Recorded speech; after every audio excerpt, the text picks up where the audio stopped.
ত্রয়োদশ জাতীয় সংসদ নির্বাচন উপলক্ষে বাংলাদেশ জামাত ইসলামী সহ 11 দলীয় ঐক্যজোটের প্রার্থী এবং বাংলাদেশ জামাত ইসলামের মনোনীত 11 দলের প্রার্থীর পক্ষে নির্বাচনী ইশতেহার পেশ অনুষ্ঠানে উপস্থিত আছেন সম্মানিত নেতৃবৃন্দ, সাংবাদিক বন্ধুগণ। আপনারা জানেন আগামী 12ই ফেব্রুয়ারি তারিখে বাংলাদেশের দীর্ঘদিনের প্রতীক্ষিত নির্বাচন অনুষ্ঠিত হবে। এই নির্বাচনে বাংলাদেশ জামাত ইসলামী সহ 11 দলের জোট ভিন্ন এক বার্তা নিয়ে এই নির্বাচনে অংশগ্রহণ করছে। এজন্য আমরা যে ইশতেহার আপনাদের সামনে পেশ করব, এর বাহিরেও আমাদের যে কাজ নাই তা না। আমরা ইশতেহারের বাহিরেও আমাদের আরো কিছু কর্মসূচি আছে, এগুলি আপনাদের প্রশ্নের জবাবের মাধ্যমে আপনারা জানবেন। আমি এখন আমাদের 21টি দফায় জামাত ইসলামী এই রায়পুর লক্ষ্মীপুর নির্বাচনী এলাকার নির্বাচনী ইশতেহার পেশ করছি। মানসম্পন্ন শিক্ষা, শিক্ষা প্রতিষ্ঠানের অবকাঠামো উন্নয়ন, শিক্ষা প্রশিক্ষণ, শিক্ষার্থীদের নৈতিক শিক্ষার জন্য উপযুক্ত পদক্ষেপ গ্রহণ করা, ইবতদায়ী মাদ্রাসাকে সরকারিকরণে কেন্দ্রের সাথে একই আওয়াজে কথা বলা, রায়পুর সরকারি কলেজকে অনার্স সংযুক্ত করা, প্রাইভেট শিক্ষা প্রতিষ্ঠানের গুণগত মান উন্নয়ন, কারিগরি ও নারী শিক্ষার বিশেষ পদক্ষেপ গ্রহণ করা হবে ইনশাআল্লাহ। স্বাস্থ্যসেবা করতে ইউনিয়ন কমিউনিটি ক্লিনিক, উপজেলা স্বাস্থ্যকেন্দ্র রোগীদের জন্য সরকারি বরাদ্দের ঔষধ প্রাপ্তি শতভাগ নিশ্চিত করা হবে। রায়পুর উপজেলা হাসপাতালকে 100 শয্যা বিশিষ্ট হাসপাতালে উন্নীত করা হবে। সরকারি বরাদ্দের শতভাগ ব্যবহার করে প্রতিটি গ্রাম্য রাস্তা পর্যায়ক্রমে পাকা করা হবে এবং লক্ষ্মীপুর হইতে রায়পুর পর্যন্ত 4 লেন রাস্তার সম্প্রসারণ করা হবে।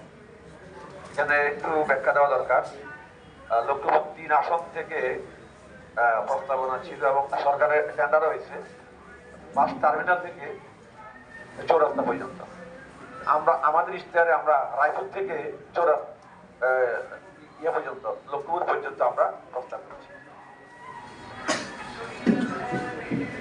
সামাজিক নিরাপত্তা খাতে বয়স্ক, বিধবা, জেলে বাটা সহ দরিদ্র অসহায়দের বরাদ্দ শতভাগে পৌঁছানো হবে।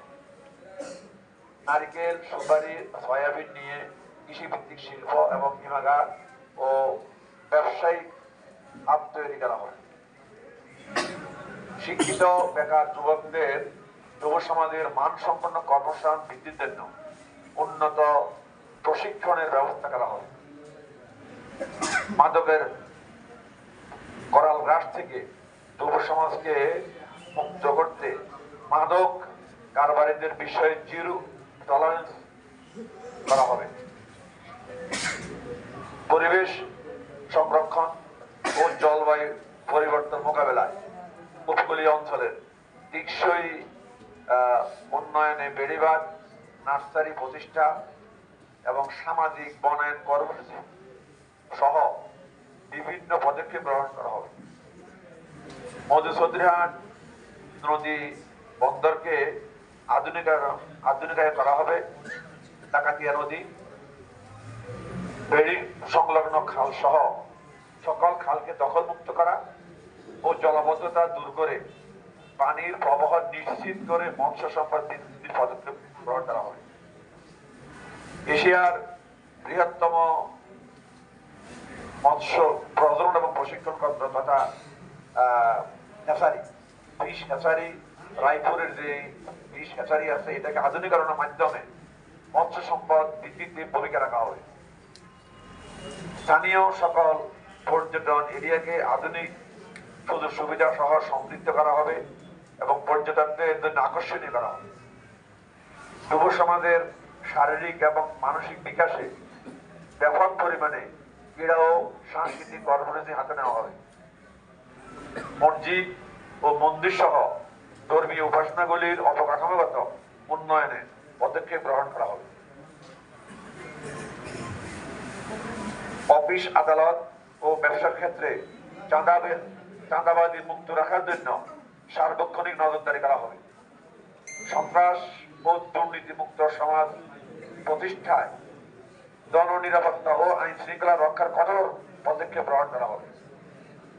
জনগণের সুখ দুঃখের খোঁজ খবর নিতে নিয়মিত এলাকা ভিত্তিক জনতার মুখোমুখি অনুষ্ঠান করা হবে।